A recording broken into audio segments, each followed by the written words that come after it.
نوائے ضیاء کے ساتھ پروفیسر ضیاء 20ویں صدی کو بین الاقوامی تنظیموں کی صدی کہا جاتا ہے کہ ریاستوں کے باہمی تعلقات کو نشوونما دینے کے لیے اور ریاستوں کی باہمی سرگرمیوں کے جو ہے وہ منفی جو پہلو ہیں اس سے تحفظ دینے کے لیے اور ریاست کے باہمی تعلقات کے نشوونما کے ذریعے تمام قوموں کی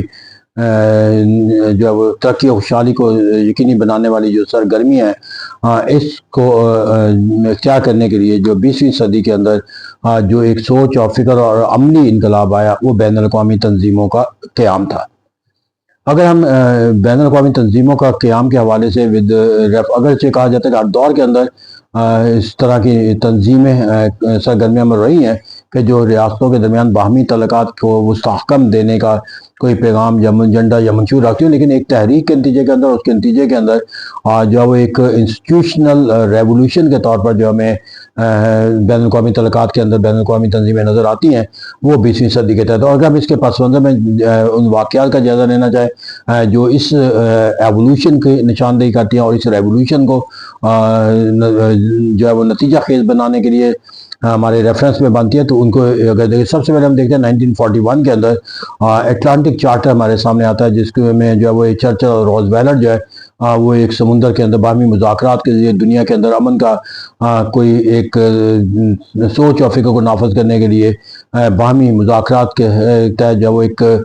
کسی سرگرمی کو کسی ادارے کی تشکیل سے متعلق جو ہے وہ گفت و شنید کا ایک پہلو جو ہے وہ دیتے ہوئے نظر آتا ہے۔ پھر اسی طرح ہمیں جو ہے وہ 1942 میں جا کر نظر آتا ہے declaration of the United nation, تنظیم کے نام ظاہر ہوتا ہے کہ بین الاقوامی تنظیم کا قیام کیا جائے یونائٹڈ نیشن کے نام سے، اور اس طرح تاکہ اس کے اغراض و مقاصد کا پھر تعین کرنا جو کیا جائے تاکہ ریاستوں کے درمیان جو تصورات ہیں جنگ و جدل سے اس سے نکل کر ایک مفادات کے باہمی نشوونما کے لیے کوئی راستہ جو ہے وہ تشکیل دیا جا سکے۔ پھر اسی 1943 کے اندر جو ہے وہ کیسابلانکا کانفرنس جو ہے جس میں اٹلی اور سسلی کے جو حملے تھے اور جو دوسری جنگ عظیم تھی اس کے ختم ہونے کے بعد جو حالات و واقعات تھے اس سے ادبرا ہونے کے لیے جو وہ ایک سوچ اور فکر اور راہ عمل اختیار کرنے کے لیے جو ایک عمل جو ہے وہ کیسابلانکا کانفرنس 1943 کو قرار دیا جاتا ہے۔ پھر اسی طرح جو ہے وہ ماسکو کانفرنس ہمیں 1943 کے اندر ہوتی ہوئی نظر آتی ہے، جب چائنا اور روسیا جو ہے وہ یہ کمیونسٹ چائنا نہیں تھا، یہ نیشنل چائنا اور روسیا جو ہے ان کے درمیان جو ہے وہ قیادوں کے درمیان جو ہے وہ ماسکو ملاقات ہوتی ہے، اور جس کے اندر وہ بھی دوسری جنگ عظیم اور اس کے بعد کے ہونے والے حالات و واقعات کے بعد جو باہمی تعلقات ریاستوں کے اس کو مصروف بنانے کے لیے لاہ عمل تشکیل دینے کے لیے سوچ و فکر کا جو ہے وہ ایک زاویہ جو ہے وہ اختیار کرتے نظر آتے ہیں۔ پھر 1943 کے اندر تہران کانفرنس ہوتی ہے جس میں چرچل، روزویلٹ اور اسٹالن بھی شامل ہوتے ہیں، اس طرح تاکہ وہ عمل اس طرح ایک کنٹینیوس عمل ہمیں نظر آتا ہے دوسری جنگ عظیم کے دوران کہ جہاں پر جو ہے وہ سوچ اور فکر کے اندر جو ہے وہ تعلقات کی نشوونما کے لیے تنظیموں کے جو قیام ہے اس کی بنیاد فراہم کرتے ہیں۔ برلن کانفرنس 1944 میں تھے جس میں ریاستوں کے درمیان جو معاشی ترقی کا جو پہلو ہے اس پہ زور دیا جاتا ہے۔ 1944 میں اوک کانفرنس ہوتی ہے جس میں چین، روس، امریکہ اور برطانیہ جو ہے وہ باہمی جو ان کی قیادتیں ہیں اشتراک کے ذریعے جو ہے ایک بین الاقوامی تنظیم کے قیام پہ نظر آتا ہے۔ پھر اس کے اندر جو ایک اہم قدم 1944 میں نظر آتا ہے that is called the Yalta conference, روس، امریکہ، برطانیہ، جرمنی اور اس طرح جو ہے وہ ایک تنظیم کے قیام پر زور دیتا ہے کہ جہاں پر وہ ایک ایسا باڈی بنائی جا سکے جو ریاستوں کے باہمی تعلقات کی نشوونما میں قائم۔ پھر اس سے 1945 میں میکسیکو کانفرنس ہوتی ہے، اور پھر جو ہمیں ایک اور 1945 کے اندر نظر کمیٹی آف دا یورپس ہوتا ہے، اور پھر اسی طرح جو ہے وہ سین فرانسسکو کانفرنس 1945 سب سے اہم تصور کی جاتی ہے کیونکہ that was the ultimate step that lead the foundation of the United nation organisation. اس طرح کہہ سکتے ہیں کہ ہم دوسری جنگ عظیم کے جو نشوونما پانے کے جو ادوار تھے اور جس طرح اس کے اندر جنگ و جدل کا جو تصور ہے وہ تباہی اور بربادی کا جو دائرہ کار وسیع ہوتا ہوا نظر آتا تھا، پھر اس کے نتیجے کے اندر جا کر یہ سوچ اور فکر جو ہے مستحکم ہوتی چلی گئی کہ ریاستوں کے درمیان جو باہمی تعلقات ہے اس کو ترتیب دینا، اس کو منظم رکھنا اور اس کو اصول و ضوابط کے تحت چلانا اور تمام ریاستوں کے باہمی مفادات کا حصہ بنانا جو ہے وہ ناگزیر ہے۔ اور جو ہم نے سین فرانسسکو کانفرنس دیکھی 1940 کے اندر، اس میں بالآخر جو ہے وہ یہ فیصلہ کر دیا گیا کہ ایک تنظیم بنائی جائے گی جس کا نام جو ہے یونائٹڈ نیشن آرگنائزیشن رکھا جائے گا۔ اگرچہ اس سے پہلے جو ہے وہ پہلی جنگ عظیم کے بعد بھی یہ ایک تصور کیا گیا لیگ آف نیشن کا، لیکن وہ جس مقصد کے لیے بنائی گئی تھی وہ اپنے اہداف کو پوری نہیں کر سکی۔ یہی وجہ ہے کہ وہ پہلی جنگ عظیم کے بعد جب دوسری جنگ عظیم کا آغاز ہوا تو آٹومیٹک وہ ختم ہو گئی، کیونکہ اس تنظیم کا بھی مقصد جو ہے وہ دوسری جنگ عظیم کو روکنا تھا جب جنگ ہوگی۔ پھر اگر ہم دیکھیں اقوام متحدہ جو بنیادی طور پر جب 1945 میں تشکیل آئی تو اس کا جو تصور ہے اس کو سمجھنے کے لیے بنیادی طور پر اس کے مینیفیسٹو کو دیکھنے کی ضرورت ہے۔ جو اس کا مینیفیسٹو کا جو پہلا اصول وضع کیا گیا that was to ensure the peace in the world, یعنی کہ to keep the peace in the world, اور اس کے بنیادی جو منشور کے جو اصول کی وضاحت جو کی گئی کہ دنیا کے اندر جنگ و جدل کو روکنے کے لیے جو ہے وہ ہر راستہ اختیار کیا جائے گا، سوچ اور فکر اختیار کیا جائے گا، اور دنیا کے اندر جو جنگ و جدل کا جو ریاستوں کے درمیان تصور ہے اس کو ختم کیا جائے گا۔ اسے یعنی کہ امن جو ہے by every effort will be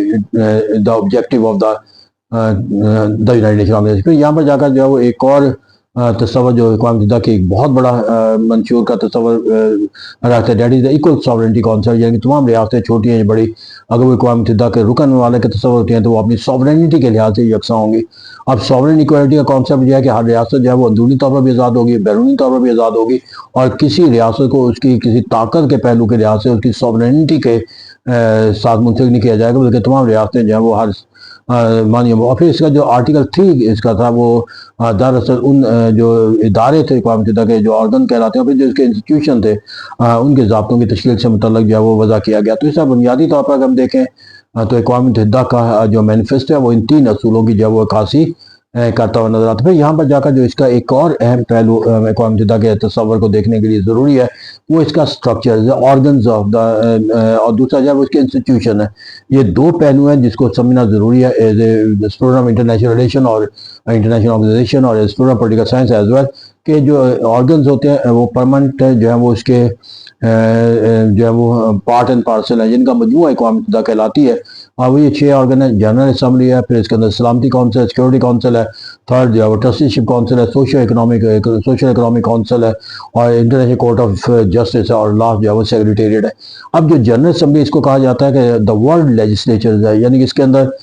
جتنے بھی ممالک اقوام متحدہ کے رکن ہیں وہ تمام کے تمام اس کے رکن ہوتے ہیں، اور اس کے 5 نمائندے جا سکتے ہیں، لیکن ان کی جو عددی طاقت 5 کی ہوتی ہے لیکن ووٹ کی جو طاقت ہے وہ 1 ہی ہوتی ہے۔ اس طرح یہاں پر جو فیصلے ہیں وہ میجورٹی بنیادی طور پر جو اس کا مقصد ہے جنرل اسمبلی کا وہ جو اقوام متحدہ کا منشور ہے اس کے مطابق جو ہے وہ پالیسیاں تشکیل دینا، تجویز کرنا، اور پھر جو دنیا کے اندر جو حالات و واقعات ہیں اس کے اندر جو ہے وہ اپنی جو ہے وہ سوچ اور فکر کا جو ہے وہ ایک اظہار کرنا ہوتا ہے۔ سلامتی کونسل کو کہا جاتا ہے کہ that is the world executive, یعنی کہ جو لا میکنگ باڈی ہے، پالیسی بنانے کا جو تصور ہے جنرل اسمبلی دیتی ہے، لیکن اس کو نافذ کرنے کا جو اختیار ہے وہ سلامتی کونسل ہے۔ That is also an organ جو بنیادی طور پر سلامتی کونسل ہے اس کے کہا جاتا ہے کہ 15 اراکین پر مشتمل ہے، 10 جو ہے نان پرماننٹ ممبر کہلاتے ہیں، جو 5 ہے پرماننٹ مین کہ جب سے اقوام متحدہ بنی ہو جب تک رہے گی وہ اس کے ممبر رہیں گے، اور جو نان پرماننٹ ممبر ہے وہ 2 سال کے لیے منتخب وہ کیے جاتے ہیں، اور پھر یہ روٹیشن جو ہے وہ چلتی رہتی ہے۔ یہاں پر جو تصور ہے پرماننٹ ممبر کا اور نان پرماننٹ ممبر کا، اس ان ٹرمز آف ڈفرنس جو ہے وہ ٹینیور کا نہیں ہے، 2 سال پرماننٹ ہے۔ ایک اور جو بنیادی فرق ہے رائٹ ٹو دا ووٹ بھی ہے، اور وہ یہ ہے کہ جو ووٹنگ ہے وہ سب کو حاصل ہے، لیکن جو ایک پارلیمنٹ ان کے پاس جو ویٹو پاور کا تصور، یعنی کہ اگر ایک پرماننٹ ممبر جو رکن ممالک جو 5 ہیں ان میں سے ایک بھی رکن ملک جو ہے وہ اگر اپنا سیکورٹی کونسل کے کسی فیصلے کو تسلیم کرنے سے انکار یعنی اس کو ویٹو کر دے تو وہ فیصلہ جو ہے وہ اپنی ایگزیکیوشن کے تصور سے محروم ہو جاتا ہے۔ تو اسے یہ اس لیے کیا گیا ہے تاکہ جو فیصلہ ورلڈ لیول پہ نافذ کرنا ہے اور اس کو اس وقت تک نافذ نہیں کیا جا سکتا جب تک بڑی طاقتیں جو ہیں اس کے ساتھ اپنی سوچ فکر اور عمل کے ساتھ جو ہے منسلک ہو جاتے ہیں، اور اگر کسی فیصلے سے کوئی دوسری بڑی طاقت جو ہے اختلاف کرے گی تو اس کو نافذ کرنے کے لیے پھر جو راستہ اختیار کیا جائے گا وہ تو مشکل ہوتا چلا جائے گا، پھر وہ بڑی طاقت جو اس کے خلاف ہوگی وہ الٹیمیٹلی جو ہے وہ اقوام متحدہ کے منشور کو نافذ کرنے کے راستے میں ایک رکاوٹ بن جائے گی۔ اگر وہ کنسنسس پیدا کر لیا جائے گا ود ان اقوام متحدہ سلامتی کونسل کے اندر تو پھر اس کے آبجیکٹیو حاصل کرنا جو ہے ممکن ہو سکے گا۔ تو اسے کہتے ہیں یہاں پر جو ہے وہ ایک سلامتی کونسل ہے، ایگزیکٹو آف دا ورلڈ ہے، پرماننٹ ممبرز بھی ہیں، نان پرماننٹ ممبر بھی ہے. پھر یہاں پر جا کے جو وہ ٹرسٹی شپ ایک ادارہ ہے، اس کو تولیتی کونسل بھی کہتے ہیں. تولیتی کونسل دراصل ایک انہیریٹنس ہے اس ادارے کا جو کہ لیگ آف نیشن کہتا ہے کہ دراصل یہ وہ ادارہ ہے جس کے اندر جو ہے وہ دوسری جنگ عظیم کے اندر یا پہلی جنگ عظیم کے اندر جو مفتوحہ علاقے تھے جو اپنے طاقت کے یا اپنے وسائل کے ذریعے جو ہے وہ اپنے ملک کے نظم و نسق چلانے کی صلاحیت سے محروم ہو چکا اور ان کا کنٹرول جو ہے وہ ایک باڈی کے دے دیا گیا جس کو ٹرسٹی کونسل کا نام دیا گیا تھا. اس کے اندر بنیادی طور پر وہ ملک جو اس کے نگرانی دی جاتی تھی وہ شامل ہوتے تھے اور جس کی نگرانی کی جاتی تھی وہ اس کا شامل ہوتا ہے. اس کا بنیادی مقصد جو ہے نگران ملکوں کو اس کا نگرانی دے کر تاکہ وہ وسائل فراہم کر سکے اس ملک کی ضرورتوں کے لیے اور ٹیکنالوجی فراہم کر سکیں یا اس کی مین پاور فراہم کر سکیں، پالیسیاں بنا سکیں. اور جبکہ وہ جو ملک اس کا ٹرسٹی شپ کے تحت آتا تھا اس کے تحفظ کو بھی جو ہے بیرونی یقینی بنایا جا سکتا ہے. جب اقوام متحدہ مارز وجود میں ہے تو ایک انہیریٹنس والے وہ تمام علاقے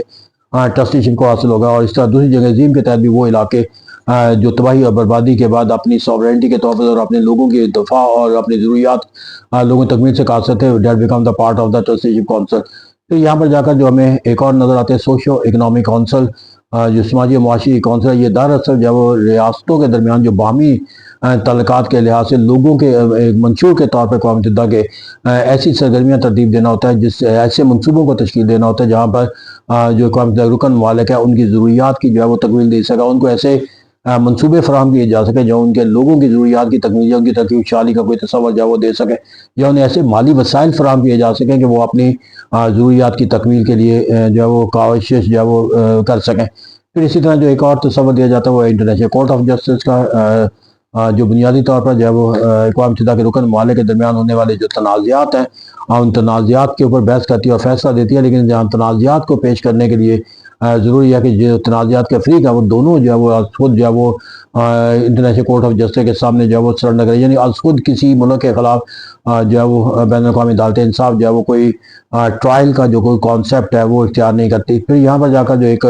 اہم آرگن اس کا تصور کیا جاتا ہے دیٹ از کالڈ سیکریٹریٹ. تو جو بنیادی طور پر جو سیکریٹریٹ ہے وہ اقوام متحدہ کے جو 5 دیگر آرگن ہے، جنرل اسمبلی ہے، سلامتی کونسل ہے، ٹرسٹی شپ کونسل ہے یا سوشل اکنامک کونسل ہے یا بین الاقوامی عدالت ہے، ان کے تمام کی جو سرگرمیوں کی جو پالیسیاں جو ہوتی ہیں ان کا جو ریکارڈ ہے وہ محفوظ بناتا ہے. اور اس طرح ہمیں کہہ سکتے ہیں کہ all activities are registered as a document and controlled in the secretariat. تو اس طرح as an important organ of the government. پھر یہاں پہ میں نے ابتدا میں کہا تھا کہ جو اقوام متحدہ کی تنظیم ہے اس کو ہم ڈفرینشیٹ کرتے ہیں آرگن جو اسینشیل پارٹس ہوتا ہے. پھر اس کے بعد جو ایجنسی ہے یا انسٹیٹیوشن جس کو کہا جاتا ہے وہ یہ دراصل وہ سرگرمیاں کہ جو سوشل اکنامک کونسل کے تحت جو ترتیب دی جاتی ہے ان کو نافذ کرنے کی جو ذمہ داری ہے،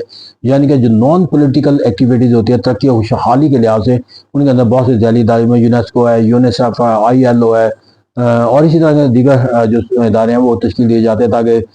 جو اقوام متحدہ کے رکن ممالک کے جو لوگوں کی فلاح و بہبود کی جو سرگرمی ہے اس کو اختیار کیا جا سکے. پھر یہاں پر جا کر جو ایک اور اہم سوال کیا جاتا ہے وہ ہے اس کے انالیسس کے طور پر کیا جاتا ہے کہ اقوام متحدہ کا انالیسس کیا کہ یہ کامیاب ادارہ ہے یا ناکام ادارہ ہے. یقینی بات ہے کہ اس سے متعلق 2 رائے پائی جاتی ہیں. کچھ سوچ اور فکر کے زاویے جو ہے وہ ہمیں اس کے ساتھ منسلک آتے ہیں کہ اقوام متحدہ جو ہے وہ ناکام ادارہ ہو چکا. اب تو امریکہ کا پریزیڈنٹ بھی اپنے بیانیے کے ساتھ جو ہے وہ یہ واضح طور پر پیغام دیتا ہوا نظر آتا ہے کہ اقوام متحدہ is ineffective institution to fulfil its duty. تو یہاں پر ایک ناکامی کا جو تصور ہے اور جب بڑی طاقتیں کسی ادارے کے ساتھ منسلک ہونے کے باوجود اس کی ناکامی کا تصور دے تو یقینی بات ہے کہ اس کی جو طاقت کا جو تصور ہے اس کے کمزوری کا تو کوئی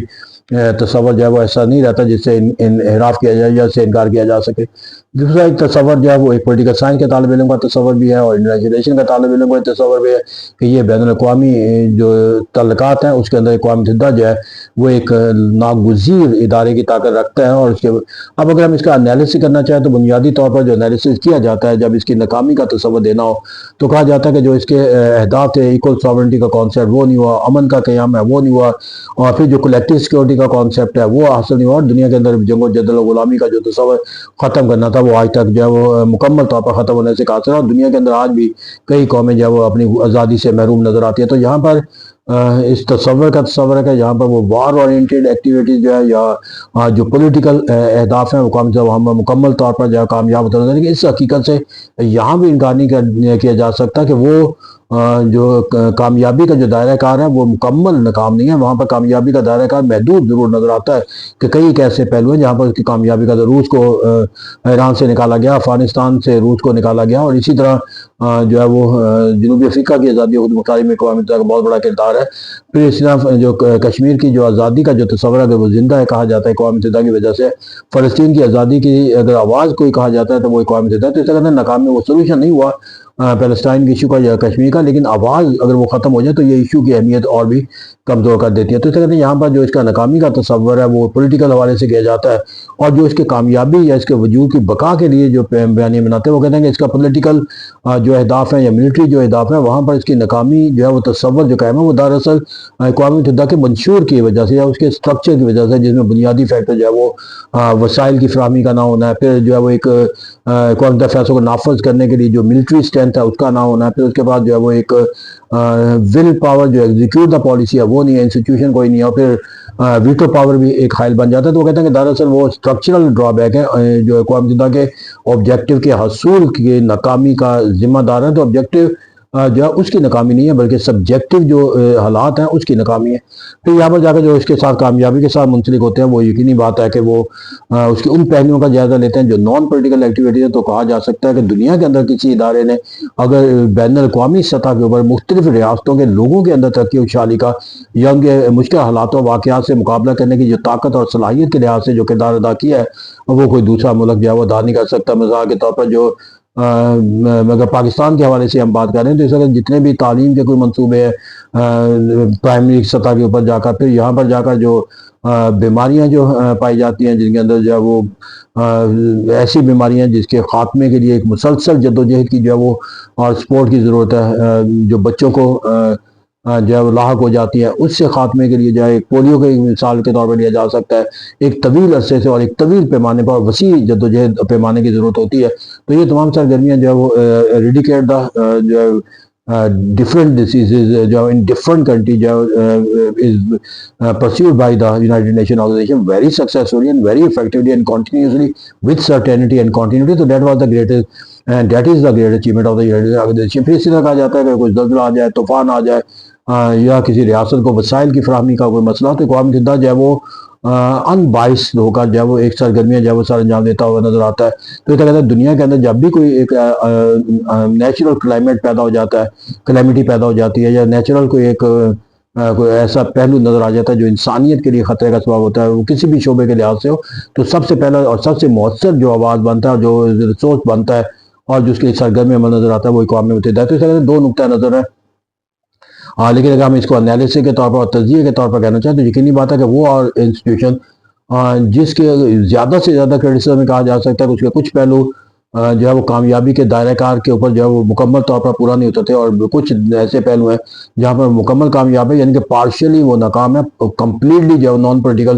افیئر کے اندر کامیاب ہے. تو پھر اس ادارے کی جو ناکامی کا جو ایک پورشن بنے گا اس کو ہم جس پورشن سے بھی کہہ دیں وہ 1/3 کہہ دیں، اگر ہاف ون اور جتنا بھی اس کا پروپورشن بنا ہے، لیکن جو بھی پروپورشن ہے اس کے اندر جو اچیومنٹ ہے اس کی اس پروپورشن سے اگر اس ادارے کو ختم کر دیا گیا تو وہ پروپورشن بھی اس کا سبسٹیوٹ کوئی نہیں ہوگا، اور اس کا نیبل بدل نہ ہونا جو ہے وہ اس ادارے کو قائم رکھنے کی سب سے بڑی دلیل ہے جو اقوام متحدہ کے وجود کا. اس ایسی قومیں جو اپنے مسائل کا سامنا کرتی ہوئی نظر آتی ہے، یا وہ قومیں جن کو مختلف سطح کے اوپر جو نیچرل کلیمٹیز کا سامنا کرنا پڑتا ہے، ان کے لیے اقوام متحدہ کا ختم ہو جانا جو ہے وہ ایک ایسا عمل ہوگا جو انہیں اپنی زندگی کے تصور اور سوچ اور فکر سے بھی محروم کرنے کا سبب بنے گا. جس طرح کہا جا سکتا ہے کہ اقوام متحدہ is an absolute necessity of the present era, اور اگر اس کو اور زیادہ طاقتور بنانے کی ضرورت ہے تو ضرورت اس بات کی ہے کہ جو اس کے نیگیٹو اسٹرکچرل جو ایسپیکٹ ہمارے سامنے نظر آتے ہیں کہ پولیٹیکل اورینٹیشن ہے، بڑی طاقتوں کی ماجرائی ہے، یا بڑی طاقتوں کی جو ہے وہ مختلف قوموں کے ساتھ تعلقات کی جو نوعیت ہے، حایت ہے، اور جو ان کے اپنے جو بین الاقوامی ایجنڈا ہے یا وفادات ہیں ان کو فیصلہ سازی کے اندر باعث کر دیتا ہے اور ویٹو ایک سورس بن جاتا ہے. تو میرا اس عمل سے اگر بچایا جا سکے اور بچا جا سکے تو وہی طاقت جو ہے وہ اقوام متحدہ کو ایک ایسی طاقت کے زمرے میں لا سکتا ہے جو حقیقی اقوام متحدہ کی پہچان بن سکتا ہے. Thank you very much.